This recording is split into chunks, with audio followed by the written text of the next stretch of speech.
안녕하십니까. 매일 아침 조간신문의 주요 기사를 딱딱 풀어서 해석해 드리는 조간딱풀 9월 6일 수요일에 인사드립니다. 민주당 이재명 대표 지금 일주일째 국회 안에 천막을 쳐놓고 단식 쇼를 하고 있죠.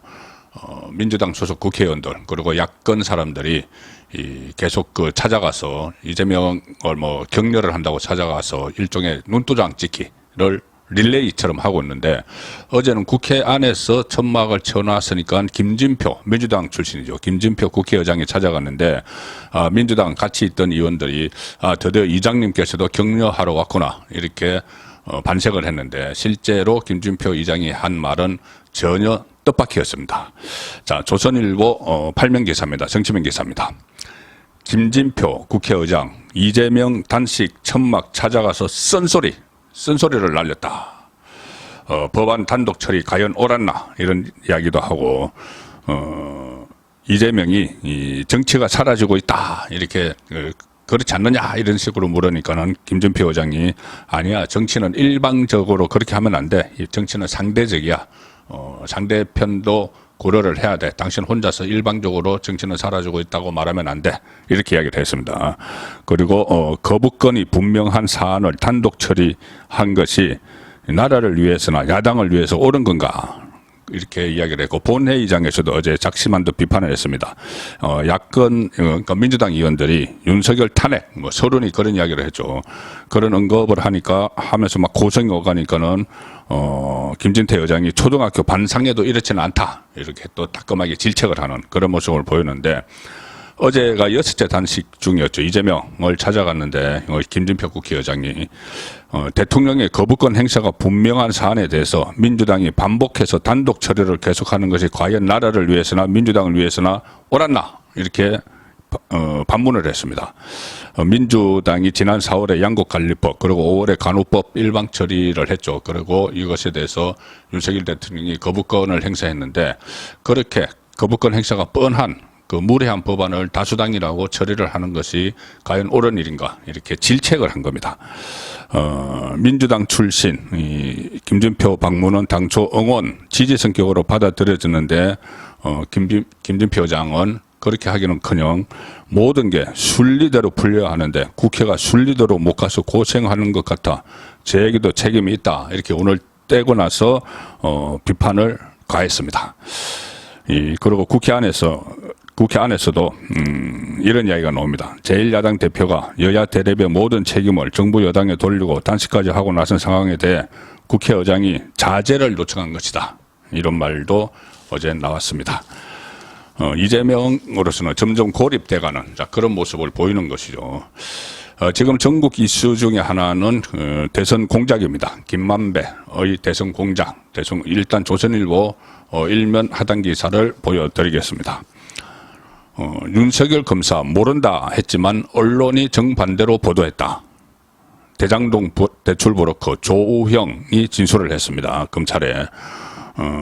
대통령실은 김만배 거짓 인터뷰에 대선 결과 바꾸려 한 공작 사건이다 이렇게 규정을 했고요. 자, 대장동 사건을 수사 중이죠. 서울중앙지검이 김만배 씨가 지난 대선 국면에서 윤석열 커피 가짜 뉴스를 만들었다는 취지의 진술을 이 대장동 대출 브로커였죠. 조우형 씨에게서 추가로 확보를 했습니다. 조우형 씨는 이런 진술을 했습니다. 검찰에서 김만배 씨는 대장동 의혹이 불거지기 전에는 대장동 사업은 성남분들 사업이다 이렇게 이야기를 했습니다. 성남분들이라는 건 이재명 사업이라는 이야기입니다. 이재명 성남시장이었던. 그런데 대장동 의혹이 보도되고 나서부터는 유동규 개인 일탈이다 이렇게 말을 바꿨다. 그리고 이 조우영 씨는 이런 진술도 했습니다. 당시 김만배는 천하동인 그분은 유동규야 라면서 누가 물어보면 그렇게 얘기하라 이렇게 구슬렀다고 합니다. 그리고 뉴스타파의 신앙님 인터뷰 보도를 보고 이 조우영 씨는 김만배가 다 나에게 집어 던진 것이다, 책임을 지은 것이다 이렇게 알게 됐다는 이야기고요. 이런 이야기도 합니다. 조우영 씨가 검찰에서 2021년 10월, 그러니까는 이 대선 전국이 한창일 때죠. 2021년 10월에 경향신문, JTBC 이런 매체에서 윤석열에 대해서 물어보기에, 그러니까 조우영이 내가 그 조사를 받으러 검찰에 가니까 그 당시 중수부 과장이었던 윤석열 검사가 커피를 타주면서 너가 조우영이야? 이렇게 한번 물어보고는 사건을 다 덮어버렸다. 이런 진술을 조우영이 그런 말을 했다고 김만배가 신앙님한테 이야기해서 신앙님이 뉴스타파를 통해서 그걸 막 퍼뜨렸죠. 자, 그런데 그것과 관련해서 경향신문과 JTBC가 물어보길래 조우영 씨가 아니 나는 윤석열 검사는 알지도 못했다. 아는 사람도 아니다. 커피는 얼굴을 못 봤다. 이렇게 이야기를 분명히 해줬다는 겁니다. JTBC 경향신문에. 그런데 그것은 전혀 보도를 하지 않고 이 두 매체가 김만배 주장만 실어서 커피를 타주고 나서 윤석열 검사가 커피를 타주고 나서 사건을 무마했다. 이 김만배 주장만 실어서 보도를 하더라는 겁니다. 지금 검찰은 그 배경도 조사 중인데 지금 조우영이 말한 정반대로 두 매체가 보도를 했다. 일방적으로 이재명 당선시키기 위해서 이 좌파 매체들이 나선 것이죠. 이런 언론을 언론이라고 부를 수 있을지 의문입니다. 자, 지금 조금씩 그 이슈에서 좀 가라앉고 있는 뉴스가 있는데 뭐냐면은 송영길 돈봉투 사건이죠. 근데 송영길 돈봉투 사건과 관련해서 어제 강래구 재판이 열렸는데 강래구 재판에서 문제의 이정건 녹음 파일이 털어졌습니다. 이제 이정건 녹음 파일이 재생이 됐습니다. 거기 보면 또 충격적인 내용이 나오는데 송영길은 계속 돈봉투 돌리는 걸 자기는 몰랐다고 하죠. 자, 그런데 그렇지 않다는 것, 다 알고 있었다는 것, 그 녹음 파일에 나옵니다. 그리고 또 김남국을 코인 김남국을 이정건이 꼭 챙겨야 된다. 돈봉투 줘야 된다. 그래서 이정건도 돈봉투, 김남국도 돈봉투 받은 명단에 들어가 있죠. 자, 조선일보 인터넷판 신문과 동아일보 사회면 기사를 같이 보여드리겠습니다. 조선일보는 돈봉투 강내고 영길이 형이 잘했대. 이렇게 이야기하더라. 이정건은 김남국은 해야 돼. 돈 줘야 돼. 이 이야기죠. 그리고 동아일보는 영길이 형한테 말하니 잘했네 하더라. 돈봉투 녹취록 공개, 국회의원 돈 받은 명단도 담겨있다. 검찰이 강내구 재판에서 이정건 파일을 재생을 했는데 송영길 전 대표에게 돈봉투 보고한 정황이 그대로 나옵니다. 돈봉투가 현역 의원들에게 전달된 과정을 송영길이 알고 있었을 가능성을 뒷받침하는 정황이 법정에서 공개가 된 거죠. 돈을 받거나 함께 살포를 계획한 것으로 의심되는 현역 의원 명단도 어제 공개가 됐습니다. 강내구 재판에서 검찰은 돈봉투 의혹의 핵심 증거가 되는 거죠. 이정건의 녹음 파일, 이정건이 강내구 또 윤관석, 이성만 이렇게 통화를 했던 녹음 파일이 간간히 보도가 됐는데 법정에서 그동안 공개가 되지 않은 부분도 공개가 됐습니다. 2021년 4월 10일에 강내구는 이정건과 통화를 하면서 이렇게 이야기합니다. 내가 성만이 형이 연결해줘서 이성만 의원이 연결해줘서 그거 좀 나눠줬다고 영길이 형한테 이야기를 했더니 영길이 형이 잘했네. 잘했어. 하더라. 이성만이 돈봉투 만들어 온 걸, 돈을 만들어 온 걸 내가 국회의원들에게 나눠줬다고 그 영길이 형한테 보고를 하니까 영길이 형이 그래 잘했다 하더라는 겁니다. 다 알고 있는 거죠. 그리고 강내구가 이성만으로부터 받은 자금을 지역 본부장들에게 제공하고 이를 송영길에게 보고한 것을 의미하는 대목으로 보고 있는데 이 돈을 받은 것으로 의심되는 현역 의원 명단도 거론이 됐습니다. 윤관석, 구속돼 있죠. 윤관석 의원은 2021년 4월 28일에 이정건 부총장에게 통화를 하면서 이런 이야기를 합니다. 오늘 아침 회의에는 김남국, 윤재갑 등 4명 정도가 못 나왔어. 아침 회의에 나온 사람들한테 돈봉투를 뿌려야 되는데 그때 외교통상위원장실에서 돈봉투를 나눠줬다고 그랬죠. 근데 4명 정도가 못 나왔어. 그래서 김남국, 윤재갑 이 둘은 또 호남이잖아. 이렇게 이야기를 하니까 그 윤관석이 이야기하니까 이정건은 오빠 거긴 해야 해. 호남은 해야 해. 김남국은 해야 돼. 김남국 호남 출신이죠. 그리고 송영길도 호남 출신이고 그때 같이 경쟁 상대도 호남 출신이고 하니까 호남 출신은 꼭 돈봉투를 줘서 이 캐스팅 보트를 지고 있으니까는 돈봉투를 줘야 된다 이런 이야기를 하는 겁니다. 윤관석은 또 이런 이야기도 하죠. 인천 둘하고 종성이, 임종성, 종성이는 안 주려고 했는데 형님 우리도 주세요 해서 3개 빼앗겼어. 다 정리해 버렸는데 좀 모자라, 돈이 이렇게 모자라게 됐다는 거죠. 원래 주려고 계획하지 않은 사람들에 우리도 달라고 해서 줘버렸기 때문에. 그래서 이정건이 어제 그만큼 똑같이? 라고 물었고 윤관석은 응. 그래서 검찰은 같은 날 저녁 송영길 캠프 사무실에서 추가로 3천만 원을 받아서 다음날 의원들에게 나눠준 것으로 의심을 하고 있다. 자, 이 돈봉투 관련해서 생생한 녹음 파일이 털어졌습니다. 민주당에서 쫓겨났지만은 이 어떤 뭐 부동산 문제로 여전히 민주당 쪽으로 간주가 되고 있죠. 윤미향의 거짓말도 지금 쏙쏙 드러나고 있습니다. 자, 동아일보 오면 기사입니다. 윤미향 총련 접촉 계획 없었다. 근데 정부에서는 아니 조총련입니다. 조총련 국장 옆자리에 앉아놓고 무슨 소리냐.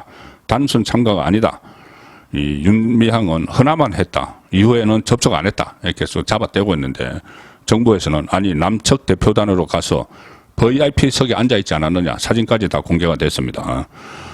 또 윤미향은 물타기 하느라고 그 행사는 자기가 참석하는 행사는 조총련 포함해서 100여 개 단체가 주최를 했다. 이렇게 주장을 하는데 정부에서는 윤미향 참석 행사는 100여 개 단체가 주최를 한 그 행사가 아니고 조총련을 포함해서 2곳이 주최한 곳에 참석을 했다. 결국 조총련이 주도한 행사에 참석을 해놓고 왜 또 물타기 하느냐.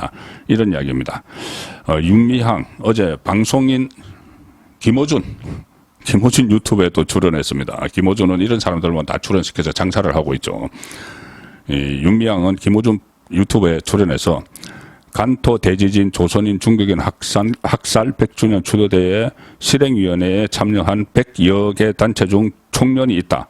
이게 총련 주최 행사에 단독으로 참석했다고 논란이 부풀려졌다. 이렇게 거짓말을 했는데 정부가 확인한 바에 의하면은 그날 9월 1일 도쿄 요코아미초 공원에서는 2개 행사가 열렸고 개최 장소만 같을 뿐 별개 행사인데 오전 11시에 1조 협회 등이 주축인 실행위원회가 주최한 행사가 하나 열렸고 그런데 오전 11시 행사를 주최한 실행위원회는 조총련을 포함해서 100여 개 단체 등이 들어간 시민단체 연합. 이 행사는 오후 1시에 끝납니다. 그런데 윤미향은 여기에 참석한 게 아니고 자기는 여기에 참석해서 뭐 물타기를 했는데 여기에 참석한 게 아니고 오후 1시 30분부터 도쿄 조선인 강제연행 진상조사단이라는 모임이 주최한 도쿄 동포 추도 모임이 열렸는데 이 조총련 기간지 조선신보에 따르면은 윤미향이 참석한 1일 오후 추도 모임은 조총련과 진상조사단 등 2개 단체만 주최자로 이름을 올렸다. 진상조사단은 조총련이 참여하고 있어서 조총련과 밀접한 단체, 사실상 조총련이 단독 개최를 한 거죠. 거기에 참석을 해놓고 거짓말을 했습니다. 또 하나 거짓말. 9월 2일 자신의 페이스북을 통해서 윤미향은 민단에서 추도 행사가 있다는 사실을 들었지만 초대받지 못했다. 이렇게 SNS에 적었죠. 그런데 그 김어준 프로에 나가서는 민단의 추념식을 알지도 못했고 초청받지도 못했다. 또 거짓말을 한 것을 스스로 말을 바꿨습니다. 김어준 이야기가 나왔으니 하나 더 소개를 드리죠. 중앙일보 18면 기사입니다. TBS 김어준의 2억대 손배소 제기. 뉴스공장 다수 제재받아 경영난. 유튜브 프로도 상표권 침해 소송. 김어준이 지금 뭐 교통방송 프로를 진행을 하면서 일방적으로 편향된 방송을 많이 해서 방송심의위원회에 여러 가지 제재를 받았죠. 제재를 받아서 TBS가 어려워졌습니다. 그런데 TBS에서 떠났죠. 떠나고 나서 본인이 또 비슷한 이름, TBS에서 방송하던 비슷한 이름의 유튜브를 해서 돈을 엄청 벌고 있습니다. 장사를 하고 있죠. 그 가짜뉴스 장사를 하고 있는데 그것 때문에 TBS는 경영난을 겪고 지금 서울시 출연금이 다 깎여버렸죠. 그래서 지금 회사가 문을 닫느냐 마느냐 이 지경에 있는데 김어준은 나가서 또 아주 가짜뉴스 장사로 떼돈을 벌고 있는 상황입니다. 그래서 서울시 미디어재단 TBS가 현재 폐지된 김어준의 뉴스공장 진행자 김어준과 이강택 당시 TBS 대표이사를 상대로 2억 원대 손해배상 청구 소송을 제기하기로 했습니다. 정치적 편향 논란을 일으킨 김어준의 뉴스공장으로 인해서 다수의 법정 제재를 받았는데 이게 경영난의 원인을 제공을 했다.